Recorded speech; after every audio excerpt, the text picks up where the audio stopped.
Gentleman from California, Mr. Schiff, is recognized. I thank the chairman. I rise in strong support of the gentlewoman's amendment to examine the threat posed by a nationwide abortion ban to women's lives, reproductive health, bodily autonomy, and equality.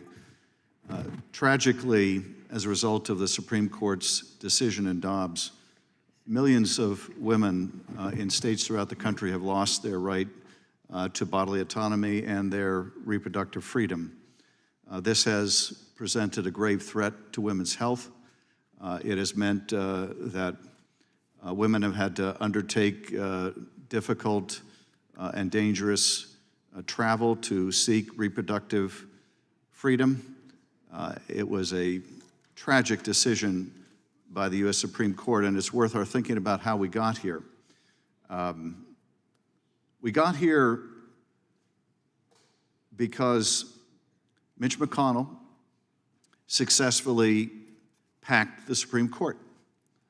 He did so by withholding even a hearing for almost a year from a nominee, Merrick Garland, nominated by Barack Obama, and then in chokingly hypocritical fashion, jammed another confirmation through of Amy Coney Barrett while people were literally voting for Joe Biden to be president.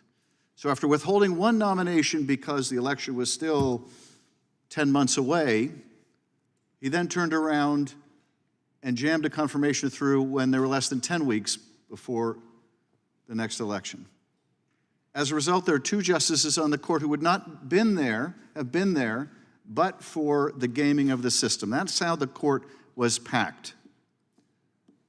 Compounding the problem, of course, was the testimony of these justices, in which they assured the Senate that they would abide by precedent. And of course they didn't. They threw out decades of precedent. This is not a conservative legal court, not anymore. A conservative legal court would have some respect for precedent.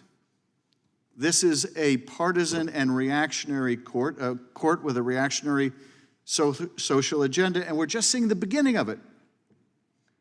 As Justice Thomas made clear, this is just the first right that he's contemplating repealing.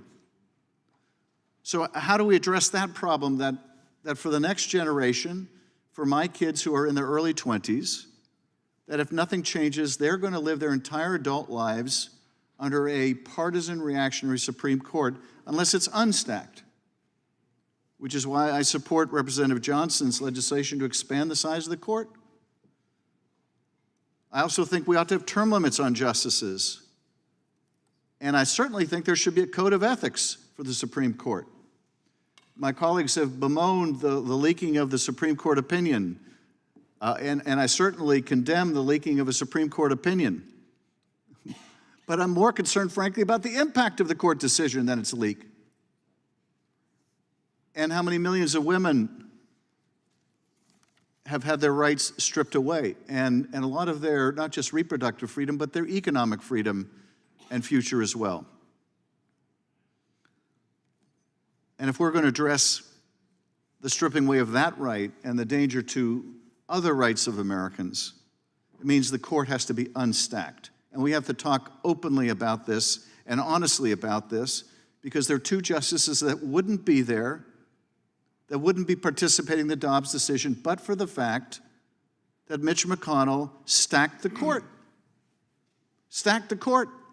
I never would have imagined supporting expanding the court a few years ago, but then I never would have imagined a Senate that would withhold a justice from one president with one explanation and completely contradict that by jamming another justice on the country while people were voting. But this is where we are. And the result has been the sacrifice of the rights and access to care of millions of women. And if we leave it at that, then we cannot be surprised when the next right of Americans is stripped away by this same court. I fully support the amendment, and I yield back.